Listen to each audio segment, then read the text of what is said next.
Ladies and gentlemen, welcome to the Breaking Brews Podcast, a podcast focused on the business side of beer and what's driving today's thriving craft beer industry.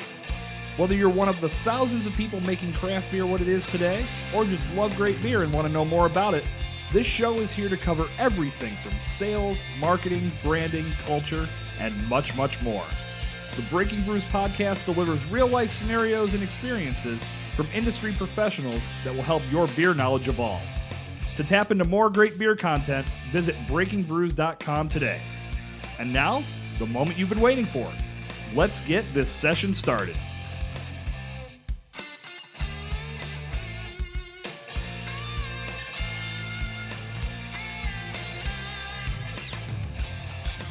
Ladies and gentlemen, boys and girls, welcome back to the Breaking Brews Podcast. I am your host, Jason Cercone, and it is time for session 11 of the show.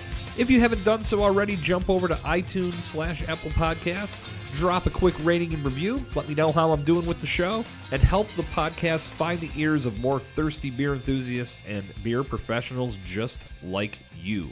You can also subscribe to the show on iTunes as well as Stitcher, Spotify, and Google Play Music, and stay up to date on everything about the show at breakingbrews.com/podcast.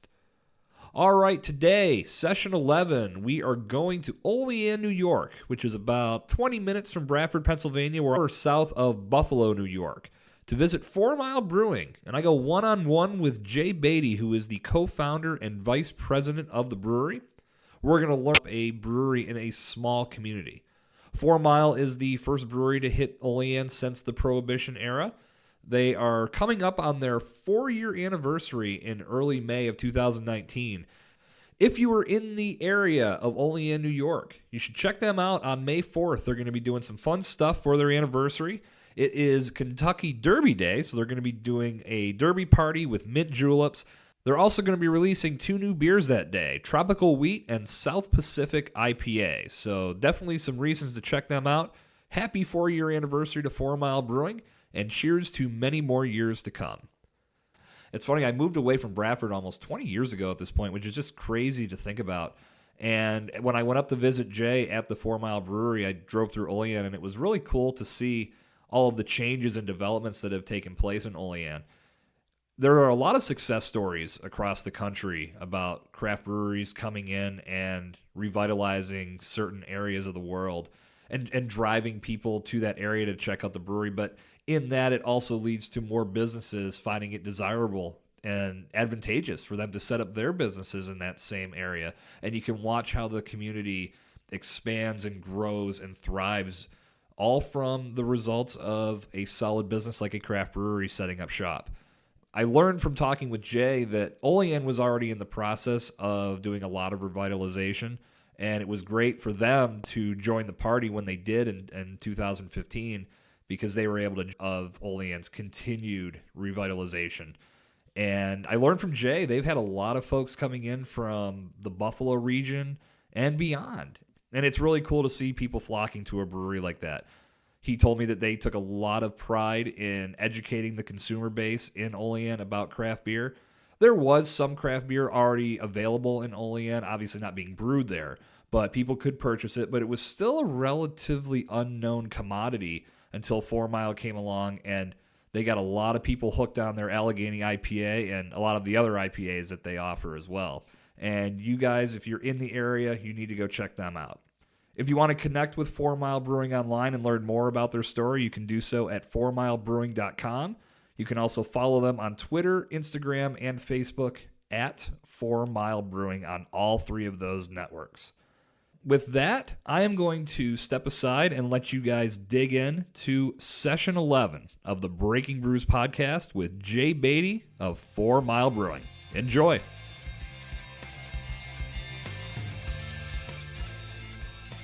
All right, ladies and gentlemen, we are here at 4 Mile Brewing, and I am joined by Jaye Beattie, who is the vice president of 4 Mile Brewing. Jay, welcome to the Breaking Brews Podcast.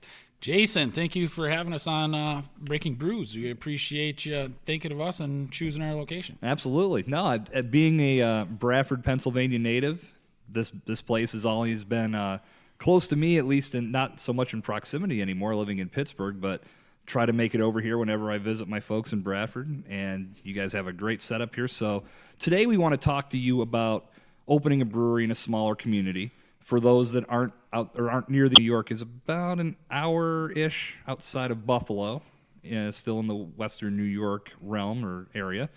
And you guys were the first brewery to hit this area since Prohibition, correct? Yeah, we're the first brewery that opened here, and let's see, it'll be about 70 plus years. We're actually in a pre-Prohibition brewing facility. It was Olean Brewing Company from 1907 to 1920. And you'll notice downstairs we got a lot of paraphernalia hanging on the wall, not just for Olean Brewing Company, but the other brewing company that was here, Dodderwick Brewing. So why don't we talk about you for a little bit, Jay? Tell us about your background, how you got into craft beer, and ultimately how you landed here at 4 Mile Brewing. Well, I think I got into craft beer probably just like everybody else did because I love beer, It's a great way to get introduced.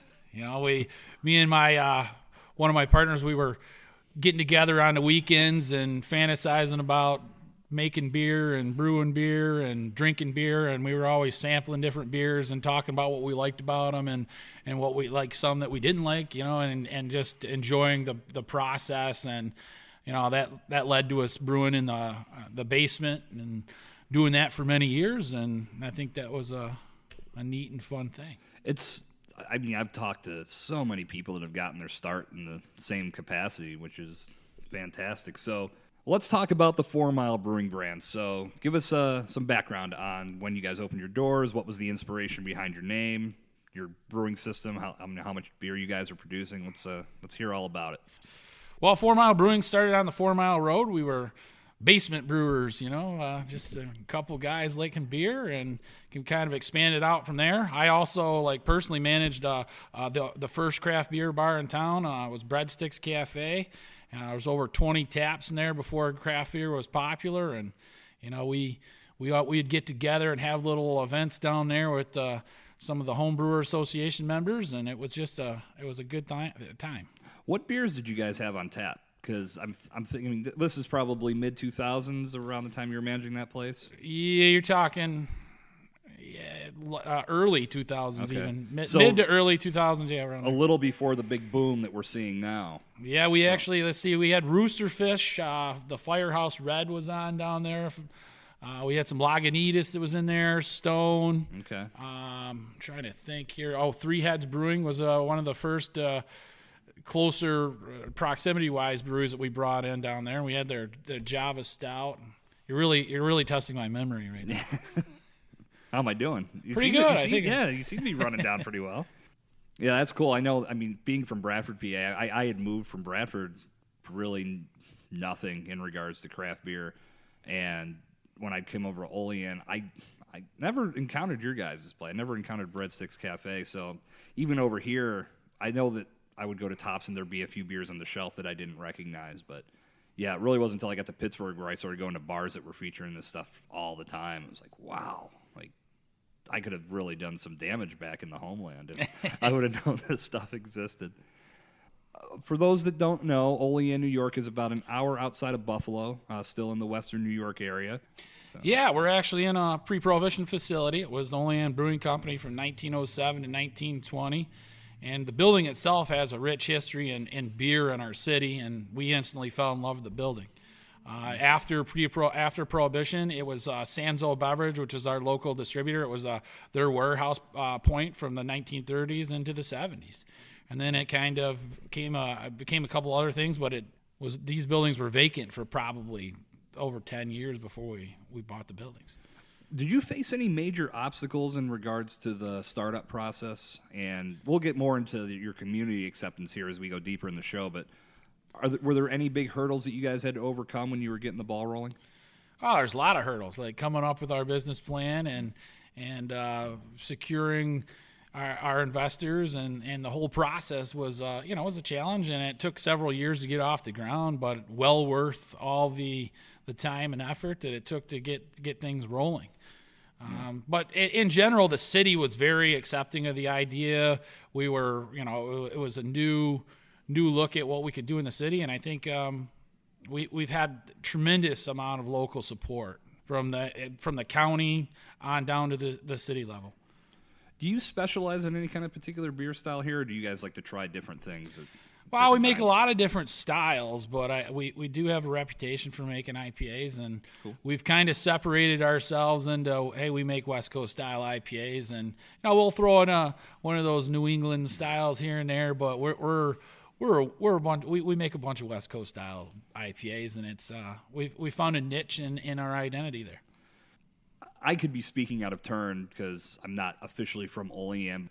When you guys got rolling, did you feel a certain level of responsibility to provide some education and teach people about these different styles of beer that you were intending to brew?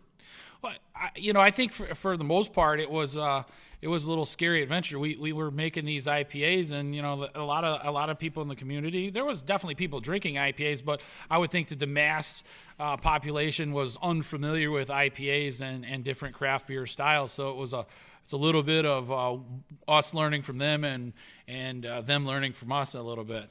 As we started out of the gate with 4 beers, and it was a real hop forward pale ale, our flagship IPA, the Allegheny IPA, and then we threw in a couple. We mixed in a couple more introductory beers, our mango wheat, and we had a pale wheat. So we had 2 kind of easy drinking beers, and then pale ale and IPA.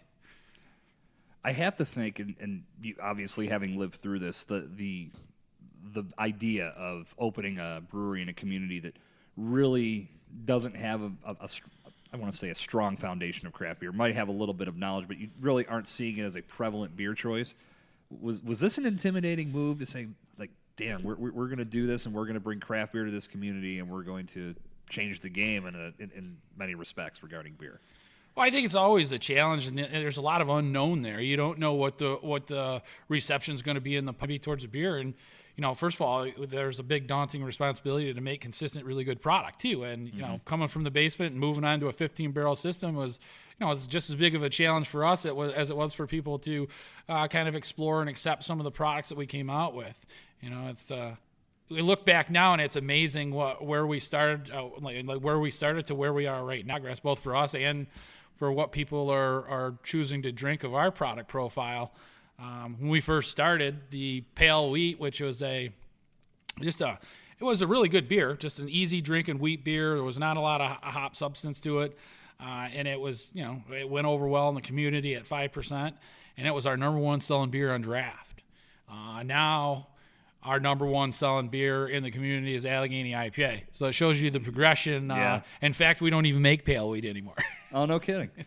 And that's IPAs seem to be driving the ship for most breweries now. That's what everybody likes to drink. I mean, for good reason. It's a quality beer. I think I still, in doing my own festivals and things like that, or doing sampling sessions and things of that nature, a lot of people still hate IPAs, which is crazy to me because there seems like there's a lot of different variations of IPAs to where you could most likely find one that would eliminate that barrier to entry and open your mind and open your palate a little bit more, but we're still battling that to some degree. Obviously not in Olean. I mean, if that's your number 1 seller, clearly you guys are doing something right. Well, I think we're fortunate. Our head brewer, Craig Clark, he was a home brewer for 21 years, and he was drinking IPAs before even myself or anybody else around here was drinking IPAs. Yeah. And our Allegheny IPA, the flagship, is modeled after 21 years of him trying to perfect his favorite IPA style. So I know he had looked into he modeled it after a kind of a combination of 2 other IPAs, and I think you'll find that the Allegheny IPA is a fantastic beer. I mean, it makes up over 60% of everything we sell here at the brewery. Well, that actually leads into the next thing I wanted to talk to you about. So you guys have developed a pretty wide distribution footprint, at least from what we've discussed off the mic. So tell us about how that process went and what are your best sellers outside of the 4 walls of your brewery. Well, our outside of our brewery, we do 13 counties in New York City. We cover Buffalo, Rochester, Erie, and kind of we go right up to the outside of Pittsburgh, kind of like Sharon and Hermitage, Pennsylvania would be probably as close as we get to Pittsburgh at this point. The number 1 selling beer for us is a reflection of what goes on in our house as far as the outside goes.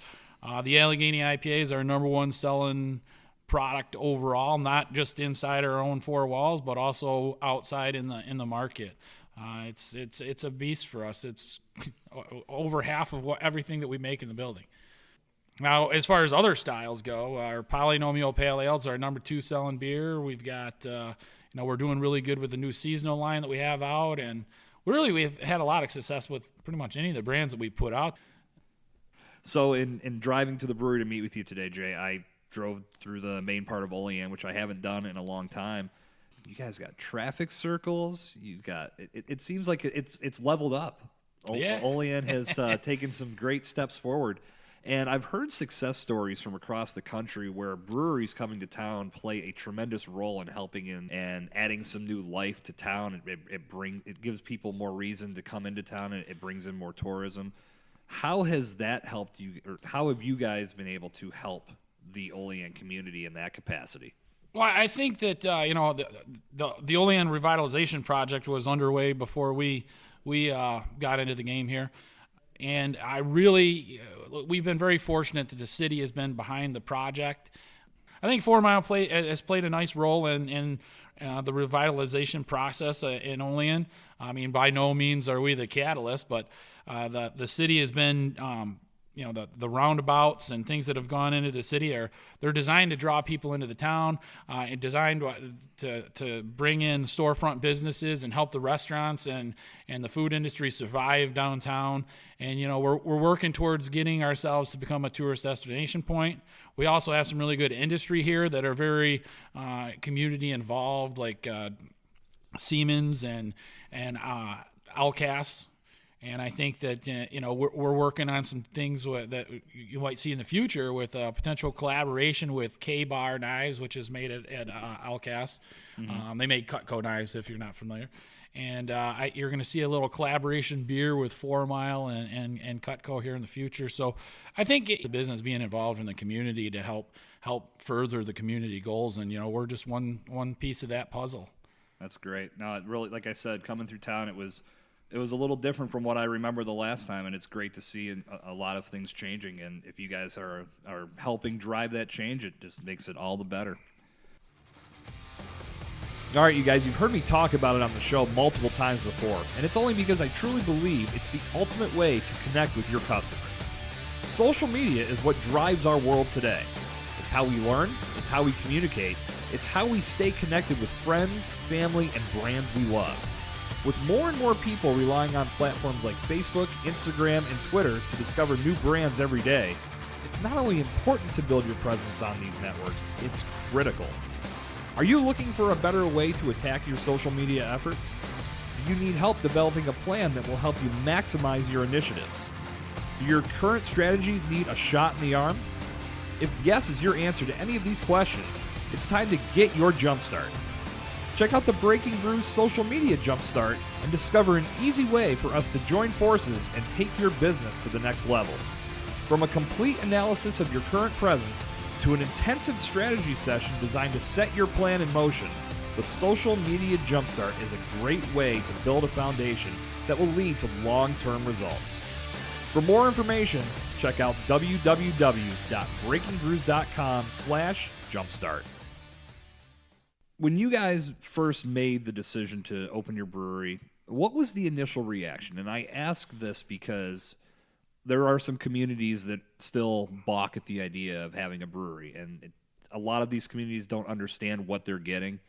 They think you're just bringing in another drunk haven where people are going to be throwing up outside at 2 o'clock in the morning, and that's completely opposite of the brewery perspective or the brewery life that I've seen. When you guys initially pitched this idea, was there any pushback or any type of negative reaction to you guys coming to town? Well, I think the overall public reception was fantastic. We had a lot of people that came through the doors. We have a lot of support that continues to grow within our local community with the bars and the restaurants, and we've made a lot of really good friends. most of them I was already really good friends with anyways. Yeah, but it makes it easier, yeah. It's furthered relationships, and we strive to we can't survive without their help, and I think all of us working together is for the greater good of the community. So, hey, man, maybe 4 Mile can draw somebody into Olean, and we're willing to, like, we want them to go eat at your restaurant. We want them to go out and enjoy our pints and our beers everywhere. And that's why we shut down a few days a week, and we're open like 4 days out of the week. And we really are heavily involved with the bars and the restaurants in the community. And I think that's something that I've seen in places where there's pockets of breweries, or if there's a brewery that's adjacent to a few restaurants, everybody seems to be in it to help each other because, hey, have you checked out the place down the street, or vice versa, or hey, this beer is on tap up the street, you can check out all of the beers that they have. It seems like there's more of that, even though you're competitive, because obviously you want to be competitive, there's value in that community and working together to try to get people to go from one place to the next. And ultimately, when you're going out, you hop around. You don't want to just stick in one place. So that's cool that you guys can work together like that, and there's good value in it. Well, let's move it back to the opening the brewery in the small community. So clearly you guys you've been able to establish yourselves quite well. What advice would you give to someone that may be listening to this podcast that lives in a smaller community where craft beer may not be as prevalent as it is in some larger areas of the world? What advice would you give them to get started? Prepare to work a lot of hours. And, you got to get into it for the love of the beer. You really have to be passionate about what you're doing. It comes through not only just for your product, but it really comes through for people wanting to come in and enjoy the product. I think you've got to have realistic goals, and you've got to be able to connect with the community and have your brewery be not your brewery but the community's brewery, and be a part, and you just be a part of the city and get that loyal support of the people that live around you, and kind of grow your brand organically from the inside out. I mean, the way I look at it too, having not lived the experience that you have, you're setting a trend. You have to come into it looking like you're the trendsetter. I'm going to start something that's going to lead to great things for my community, and it snowballs from there. At least when I look at some of these communities across the country where this has happened, more businesses start to see this as an attractive area. And in that, they start saying, I want to be a part of this too, and it helps everybody around that brewery survive and thrive. Absolutely. Agree 100%. What are some of the first steps that someone should take to get the ball rolling on this project, or on their project? Well, I think the first step is you've got to speak and talk to your local government officials. They can help advise you to discuss things with the county. There's probably a lot of opportunities for grants and different loan opportunities out there, both from the county level, city, county level, right on up to the state level. Especially in our areas of New York and Pennsylvania, there's a lot of opportunity out there, and I think that would be the first step I would take.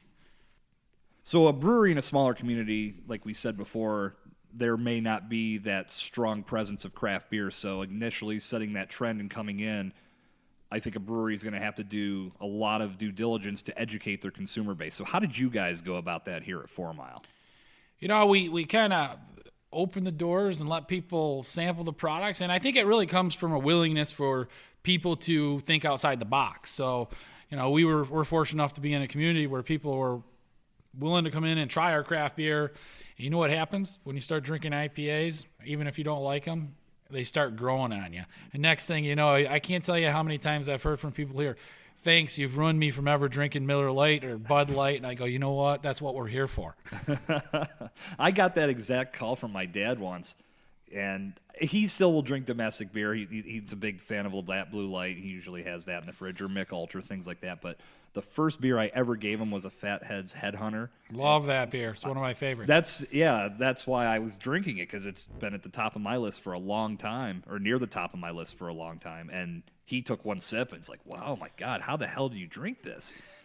But over time, I would introduce him to newer beers that I would rather, whether I did it when we were out and about or if I'd bring it home for him to try.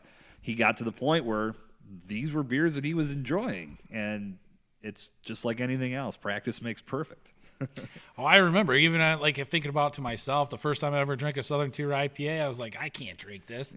3 months later, that's what I was drinking all the time. See, I was completely different with that. The first real hoppy beer that I had, and it really wasn't hoppy, was Sierra Nevada Pale Ale.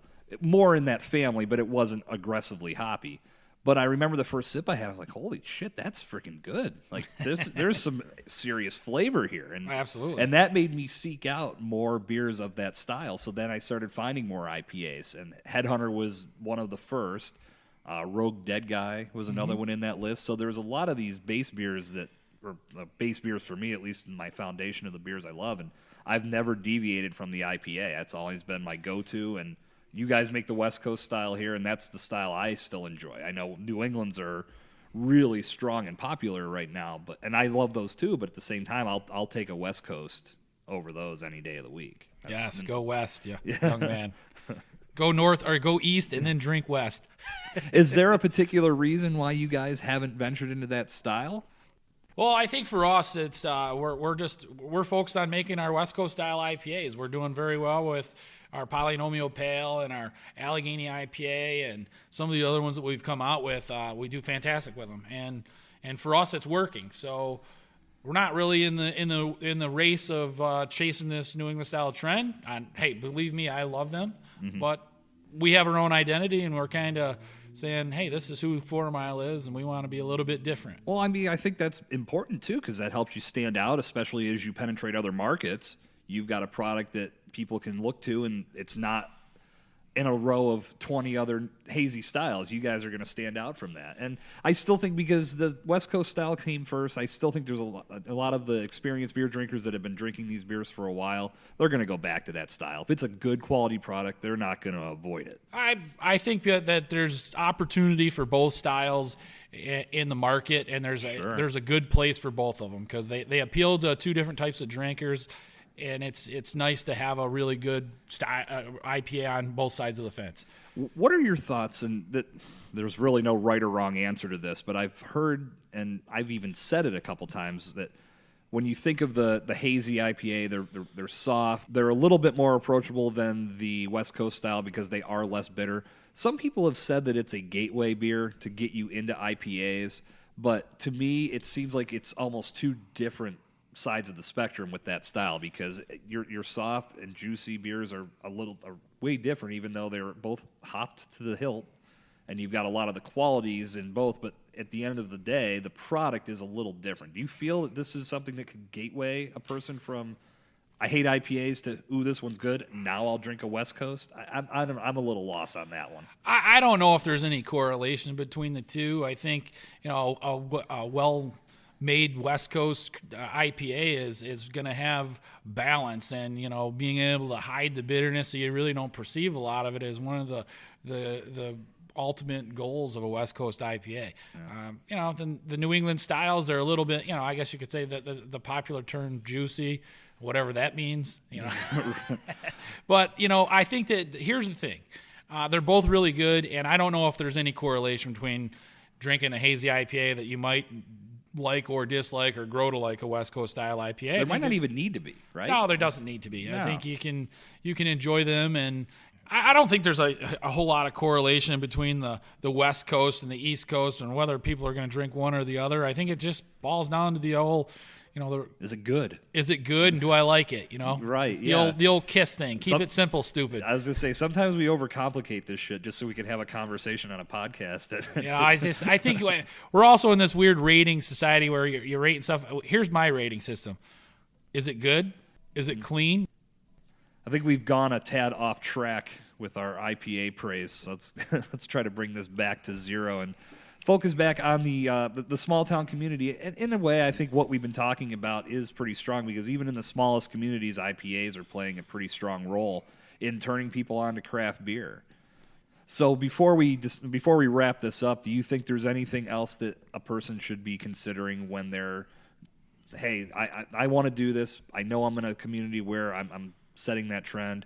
What should be front of mind? Anything that we haven't talked about throughout this episode? Well, I think the one key that we haven't talked about is supporting local. So if you're looking to be a local brewery and you want to gain local support, make sure that you reciprocate on the other end, and you are focused heavily on what you can do to improve your community, how you can be involved, and number 3, reciprocate by using local people to make your products. Like our tap handles, we source the wood is sourced locally, and we use a local gentleman that makes the tap handles.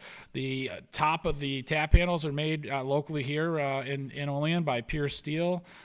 We've used everybody that worked on the building was all local contractors, and we are always looking for new ways to source local products. And I think the old saying, one hand washes another, it's an important thing in a local community. And when I say local, that could be, anywhere within a couple hours, as I consider local in the area. So, yeah, and that's actually something we can talk about too. Is the fact that you guys are in Olean, New York. You're probably, like I said at the beginning of the show, you're about an hour-ish outside of Buffalo. That's a pretty thriving craft beer community too. And I work with some breweries that are about an hour outside of Pittsburgh, and they are still considered local. So how are you guys seen as 4 Mile Brewing within the Buffalo beer community? In Buffalo, we're seen as a local craft brewery by our fellow brewers, and also in the community. We are involved in the Buffalo Niagara Brewers Association, and it's there's no issue there for us in Buffalo. If you're out there and you're in a smaller community and you're thinking about doing this, if you're adjacent to a city that has some sort of brewers guild or some sort of association, that might be a great resource to tap into before you even get started. Yeah, I think that's an important thing, both on the regional, local level to be involved in any association that, brewing association, and also on your state level, because they're helping fight for your lobby for your rights in the state, and it's a very important thing. I love, that's one of the things I'm very enamored with, is these small communities that are opening breweries, and they've been able to transform the overall reputation of that community, whether it be from revitalization, increasing tourism, bringing more people into that community. I've loved some of these success stories, and I'm happy to be here sitting and talking with you today, Jay, and very happy and good beer to this area of the world. And looking forward to seeing what Breaking Brews. I appreciate you taking your time and coming on and visiting a good old 4 Mile. Thanks, man. So, and in the future, I'm going to set the table now. I better see your beer in Pittsburgh real soon, brother. Well, we're working on it. You got to give us a little time. We're away. It's something that could happen within the next, maybe next year even. We won't go thirsty, so no rush. But we're looking forward to having you at some point, man. Well, thank you very much. Well, Jay, appreciate it. Yeah, thanks for taking the time, man. Definitely appreciate it. All right, boys and girls, that is a wrap on Session 11 of the Breaking Brews Podcast. I'd like to once again thank Jaye Beattie of 4 Mile Brewing for joining the show, giving us some insight into his brewery, and giving us more of an understanding of what kind of impact a brewery can have on a small community. They're doing some great things over at 4 Mile, and if you're in the area, again, they are having their 4th anniversary party on Saturday, May 4th. It's a Kentucky Derby party with mint juleps, 2 beer releases, so dress up fancy, get out your huge-ass hats, and head over to 4 Mile Brewing for what is sure to be a good time. Okay, so we'll be off for the next few days, but as always, we'll be back next Wednesday with a fresh session of the Breaking Brews Podcast. On Session 12 of the show, I'm going to be joined by Samantha Jewell-Fow, who is an environmental expert based out of Denver, Colorado. And Samantha wrote a very informative, very revealing article on brewstuds.com about climate change, about sustainability, and about some of the brewing practices of AB InBev and how their use of rice could be having some very damaging long-term effects to the liquid that we love. So between now and then, jump over to brewstuds.com and look for Samantha's article. It's got a lot of hits. A lot of people have been really intrigued by what she put together. And that article will become a series on Brew Studs in the upcoming weeks and months. But I'll have Samantha on the show next week to dive deep into her article and talk more about what is happening with climate change and how it will affect beer as we continue to push forward. That's it, guys. This has been Session 11 of the Breaking Brews Podcast. Looking forward to rapping with you again next week. I'm your host, Jason Cercone, and this has been The Word of the Poured.